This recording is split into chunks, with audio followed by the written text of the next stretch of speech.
मैं दावे के साथ कह रहा हूं, मौजूदा प्रधानमंत्री का जितना मजाक बना है, इतिहास में किसी प्रधानमंत्री का नहीं बना होगा, इतिहास में किसी का नहीं बना होगा। और कब से कोशिश कर रहे हैं तमाम महान लोगों को बदनाम करने का, तमाम लोगों को। कम्युनिस्टों को कौमी बोलते हैं, आम आदमी पार्टी को आपीए बोलते हैं, कांग्रेस को कांग्रेसी बोलते हैं, नेहरू को तो पता नहीं क्या क्या कहते हैं। मतलब मुझे तो लगता है कि ज्यादातर इस देश के जो नेता हैं उनके बारे में कहा जाता है कि उनके पिताजी नेहरू जी ही थे। आपके पास ये व्हाट्सएप मैसेज आता होगा, मेरे लिए तो भाई अद्भुत है ये, कैसा कैसे हो सकता है। खैर होता होगा, क्योंकि संघ परिवार जब बिना विवाह का इतना बड़ा परिवार बना लिया है,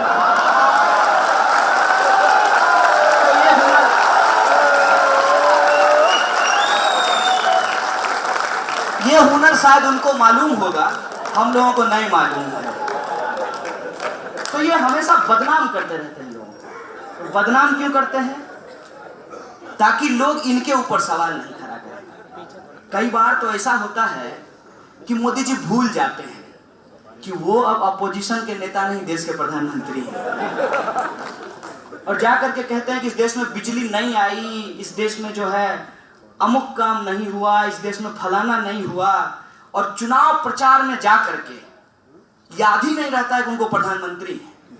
एकदम जो है नियमित सुबह सुबह उठ करके शाखा जाने वाला जो घोड़े का चश्मा लगाया संघ का कार्यकर्ता होता है, उसकी तरह मंच पकड़ते हैं और धोने लगते हैं।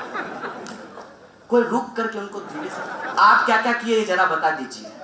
कितना घर बनाए, 33% रिजर्वेशन जो है पार्लियामेंट में हो गया, किसान आत्महत्या रुक गई, गंगा पूरी तरह से साफ हो गई है। आप वहां जाएंगे और अपने चेहरे के ऊपर जो अंदर से जो खून चलता है ना, वो भी आपको दिखाई दे देगा, इतनी गंगा साफ हो गई है। सारा वादा इन्होंने पूरा कर दिया है और कुछ नया प्रोजेक्ट है इनका 2022 के लिए।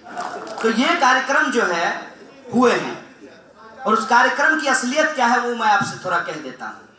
और ये मैं मोदी जी के भाषणों के द्वारा ही प्राप्त ज्ञान के आधार पर बोल रहा हूं। मोदी जी ने हाथ हिला के कहा कि 2 करोड़ रोजगार पैदा करेंगे।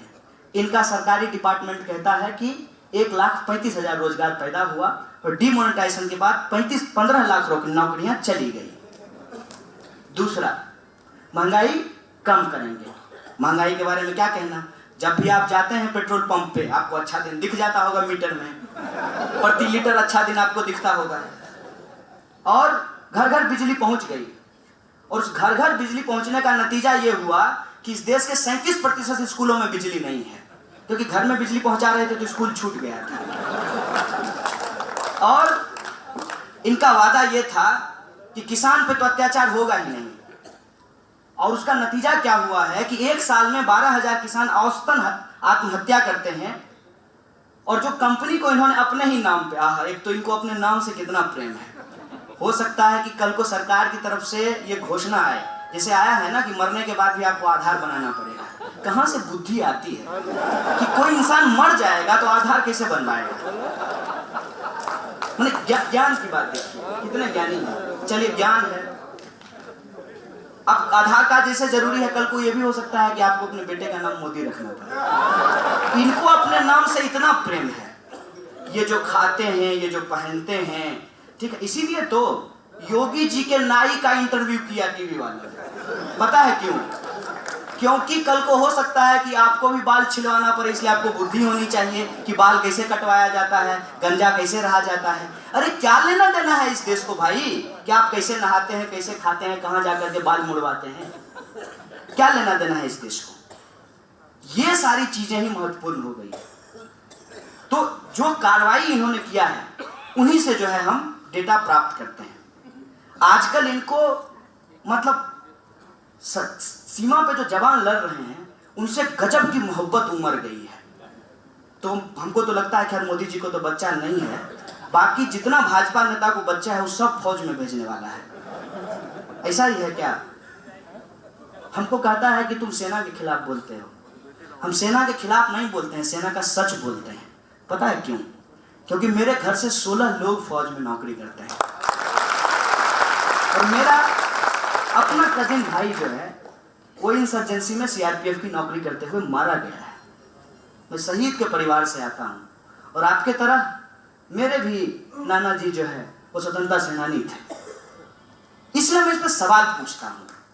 वन रैंक वन पेंशन का एक आंदोलन चल रहा है कि शहीदों का, सॉरी सैनिकों का, और आज तक ये पॉलिसी लागू नहीं की गई है। और आपको सुनकर के आश्चर्य होगा कि पिछले एक साल में 310 सैनिकों ने आत्महत्या की है। आत्महत्या की है। पता है क्यों? छुट्टी नहीं मिलती है, पीएफ ठीक से नहीं मिलता है, परिवार को साथ में रखने की इजाजत नहीं है, और हनुमान थप्पा का फोटो लगाते हैं या अगरबत्ती जलाते हैं, कोई इनसे नहीं पूछता है कि हनुमान थप्पा की जान क्यों गई। पाकिस्तान की गोली या चाइना की गोली से नहीं गया था, एवलांच में वो मारे गए, बर्फीले तूफान में मारे गए। अगर उनको एवलांच प्रूफ, अरे मोदी जी आप जब बुलेट प्रूफ गाड़ी लेके घूमते हैं तो सैनिकों के लिए एवलांच प्रूफ टेंट नहीं हो सकता है? ये सवाल कोई इनसे पूछता नहीं है। जहां कहीं भी आप देख लीजिए, जो भी बात ये बोलते हैं कहीं भी डिलीवरी नहीं है। आजकल कह रहे हैं स्किल इंडिया, एस साइलेंट है उसमें और किल इंडिया हो रहा है। 12,000 किसान मर गए, 310 सैनिक मर गए, स्कूलों कॉलेजों में विद्यार्थी आत्महत्या कर रहे हैं, और जो इनके ऊपर सवाल उठा रहा है उनको पुलिस गोली मार देती है। पुलिस भी क्या करेगी? पुलिस इस पेशो पेश में है और इस बात को समझ नहीं रही है कि सारा भ्रष्टाचार गृह मंत्री कर लेगा और ठेका कांस्टेबल पे डाल देगा। और वो कैसे होता है इस बात को समझना पड़ेगा। मैं बार बार कहता हूं, भ्रष्टाचार की कोई नीति नहीं होती है, नीतियों में भ्रष्टाचार होता है। और नीतियों के भ्रष्टाचार के चलते इस देश के अंदर जो गैर बराबरी पैदा होती है, उस गैर बराबरी के चलते बहुत सारे लोगों को भ्रष्टाचार करना पड़ता है, भ्रष्ट होना पड़ता है। और कोई भी भ्रष्टाचार के इस सवाल पे नीचे लोअर लेवल पे जो करप्शन हो रहा है उस पे सवाल उठाता है, कोई भी मुंह चल करके बोल देगा। जो ऊपर लेवल पे करप्शन होता है उसके बारे में कोई नहीं बोलता है। आपके लिए जो चमचमाती सड़क बनाई जाएगी, स्मार्ट सिटी, सिटी स्मार्ट होगा और जो है गांव जो है वो बेकार होगा। ये संकल्पना देखिए, एक को दूसरे के खिलाफ खड़ा करना। अरे देश स्मार्ट क्यों नहीं होगा? हम स्मार्ट देश बनाते हैं, स्मार्ट सिटी में क्या रखा है? ये इसलिए है कि असली सवालों पे कोई चर्चा नहीं हो। और नीतियों में भ्रष्टाचार का आलम यह है कि दाल घोटाले में दाल क्या किया गया? खरीदा गया पूंजीपतियों के द्वारा। समझ ही गए होंगे, हैंड लेफ्ट और राइट दो ही तो है मोदी जी के पास, इधर अंबानी है इधर अदानी है, और बीच में जो ये है। तो अदानी साहब की कंपनी ने दाल खरीदा और कंपनी भी फर्जी। दाल खरीदा, देश के किसानों से 100 रुपए में, वापस सरकार को 200 रुपए में बेच दिया। और कि दाल कहीं नहीं गई, दाल यहीं घूमती रही समंदर में, वापस आकर के देश के लोगों को बेच दिया गया। और दाल आप 200 रुपए खरीद रहे हैं, ये तो महंगाई है। और उसमें 1,76,000 करोड़ का कमीशन खाया गया। कोई इस पे सवाल नहीं उठाता है। एक एक जो फ्लाईओवर बनता है, जिस फ्लाईओवर के बनने के बाद रोज आपसे टोल वसूला जाता है, उसमें जो WTO से पैसा लिया जाता है, वर्ल्ड बैंक से जो पैसा लिया जाता है, उस लोन में कमीशन खाया जाता है नेताओं के द्वारा। इस पे कोई चर्चा नहीं होती। इस पे चर्चा क्यों नहीं होती है? प्राइवेटाइजेशन के नाम पे, अच्छी फैसिलिटी के नाम पे एक एक करके सरकारी चीजों को बर्बाद किया गया। मेरा तो एक सवाल है, जब स्कूल प्राइवेट, हॉस्पिटल प्राइवेट, सड़क प्राइवेट, जहां आपको हमेशा टोल देकर के आना और जाना है, तो इस देश का संसद क्यों सरकारी हो? इस देश का प्रधानमंत्री क्यों सरकारी हो? उसका कार क्यों सरकारी, उसका सूट क्यों सरकारी हो? फिर वो भी प्राइवेट होना चाहिए। ये नहीं होगा। मंत्री जी सरकारी रहेंगे, लेकिन मंत्री जी जो नीति बनाएंगे वो प्राइवेट रहेगा। और उस प्राइवेटाइजेशन के अंदर एक बहुत बड़ा भ्रष्टाचार किया जाएगा और उस भ्रष्टाचार का ठीकरा इस आम देश के लोगों के ऊपर फोड़ा जाएगा। आपको मालूम होना चाहिए कि इस देश के अंदर शिक्षा पे 2.5% GDP का और हेल्थ पे 1% खर्च किया जाता है। और ये पूरा का पूरा जो हेल्थ इंश्योरेंस का बिजनेस है, पब्लिक के पैसे से प्राइवेट अस्पतालों को चलाया जा रहा है। और तर्क क्या देते हैं कि प्राइवेट संस्थान बेहतर होता है। एक सवाल है हमारा इस सरकार से कि किसी भी एक फील्ड में जो सरकारी संस्थान है वो प्राइवेट से कमजोर हो, उसका एक उदाहरण हमको ला करके दे दीजिए। कुछ पत्रकार मित्र बैठे हुए हैं, उनसे आग्रह करना चाहता हूं, आप ही सोचिएगा मन में कि इस देश का सबसे बेहतरीन पत्रकारिता संस्थान कौन है। Indian institute of mass communication सरकारी है। इस देश का सबसे बेहतरीन मेडिकल कॉलेज कौन है? All India institute of medical science AIIMS है। इस देश की बेस्ट यूनिवर्सिटी कौन है? जवाहरलाल नेहरू यूनिवर्सिटी जेएनयू सरकारी है। इस देश का बेस्ट इंजीनियरिंग कॉलेज कौन सा है? Indian institute of technology IIT है। इस देश का बेस्ट साइंस इंस्टीट्यूट कौन है? इसरो है, इंडियन इंस्टीट्यूट ऑफ साइंस है। ये सब का सब सरकारी है। ये एक भ्रम हमारे दिमाग में पैदा किया गया। और ये क्यों पैदा किया गया? ये इसलिए पैदा किया गया है, और बाकायदा बीजेपी की मंत्री ने यह कहा कि सरकारी स्कूलों को बंद कर देना चाहिए क्योंकि वहां कन्हैया पैदा होते हैं। कन्हैया से इतनी दिक्कत क्यों है? रोहित वेमुला से इतनी दिक्कत क्यों है? नजीब से इतनी दिक्कत क्यों है? क्योंकि हमारे बाप का नाम धीरू भाई अंबानी नहीं है।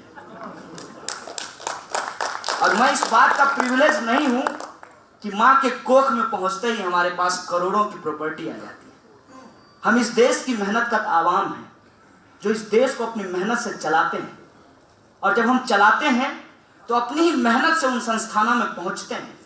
और जब हम पहुंचते हैं तो इतिहास पढ़ते हैं। आपकी तरह इतिहास में फेल नहीं होते। और पढ़ते हैं, फिर ये सवाल खड़ा करते हैं कि बिरसा मुंडा का इतिहास क्यों नहीं लिखा गया? क्यों भगत सिंह को आज भी यूपीएससी के पेपर में आतंकवादी कह दिया जाता है? क्यों आज भी इस देश के अंदर वो तमाम लोग जो गुमनामी के अंधेरे में हैं, उनका कोई इतिहास नहीं लिखा जा रहा है? क्यों इस देश की संस्कृति पे सही तरीके से सवाल नहीं खड़ा किया जाता है? क्यों इस देश की राजनीति अर्थव्यवस्था पे सही तरीके से संघर्ष नहीं किया जाता है? इस बात को जब हम समझते हैं तो उस पंक्ति को चरितार्थ करते हैं जिसमें यह कहा गया है, विश्वविद्यालयों के बाहर, कॉलेजों और स्कूलों के बाहर लिखा रहता है, शिक्षार्थ आइए, सेवार्थ जाइए। चिंता मत कीजिएगा, आपके सब्सिडी के पैसे से पढ़े हैं, मोदी जी के ताऊ का पैसा नहीं है। आपके हक के लिए कदम कदम पे लड़ेंगे और इस शरीर में बहने वाले रक्त का एक एक कतरा तब तक बहा देंगे जब तक कि समाज के अंदर न्याय नहीं सुनिश्चित किया जाता है। इसीलिए हमारी जो विरासत है ऑल इंडिया स्टूडेंट फेडरेशन की, हम तर्कपूर्ण तरीके से चीजों को समझना चाहते हैं। और समाज के अंदर जितने भी गैर बराबरी है, चाहे वो धर्म के आधार पे हो, चाहे वो संस्कृति के आधार पे हो, चाहे वो जाति और पहचान के आधार पे हो या लिंग के आधार पे हो, अर्थव्यवस्था के आधार पे हो या राजनीति के आधार पे हो, इन तमाम गैर बराबरी के खिलाफ लड़ने का हमारा कमिटमेंट है। और उसी कमिटमेंट से एनर्जी लेते हुए, आपके सहयोग और समर्थन को देखते हुए, आपको क्रांति बीज मानते हुए, यह लॉन्ग मार्च विभिन्न राज्यों से गुजरते हुए आज इंदौर की इस ऐतिहासिक धरती पर है। हमारा सवाल सीधे तौर पर है कि हमको सबके लिए शिक्षा चाहिए, सबके लिए काम चाहिए, सबके लिए आत्मसम्मान चाहिए। और इस देश के अंदर जो लूट मची है, हम पब्लिक सेक्टर को डिफेंड करना चाहते हैं। जो हमारा सेकुलरिज्म है, जो हमारी गंगा जमुनी तहजीब है, उसको हम डिफेंड करना चाहते हैं। और उसमें हम कहना चाहते हैं कि अल्लाह ने बनाया हो या राम ने, हमको धर्म बचाने की जरूरत नहीं है। धर्म के द्वारा बनाए गए उन इंसानों को बचाने की जरूरत है जो खेत में मर रहे हैं, बॉर्डर में मर रहे हैं, फैक्ट्रियों में मर रहे हैं, घरों और दफ्तरों में मर रहे हैं। उस इंसानियत को बचाने का बीड़ा हमने उठाया। इसीलिए हम कहते हैं कि आप हमको बांटना बंद कीजिए, देश का टुकड़ा करना बंद कीजिए। ये हम होने नहीं देंगे, क्योंकि हम उस लेगेसी से आते हैं जिसमें मुसलमानों का लिखा गीत हिंदुओं के मंदिरों में बजता है।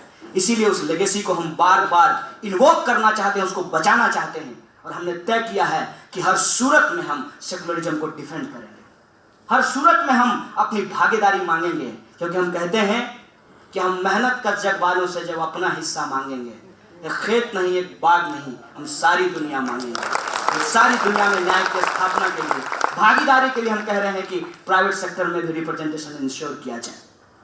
और ईवीएम को हैक करके आपका जो कॉन्फिडेंस आया है, आजकल आप सीएम हैक करने लगे हैं, तो आपको कह देना चाहते हैं, ना ईवीएम हैक होने देंगे, ना सीएम हैक होने देंगे।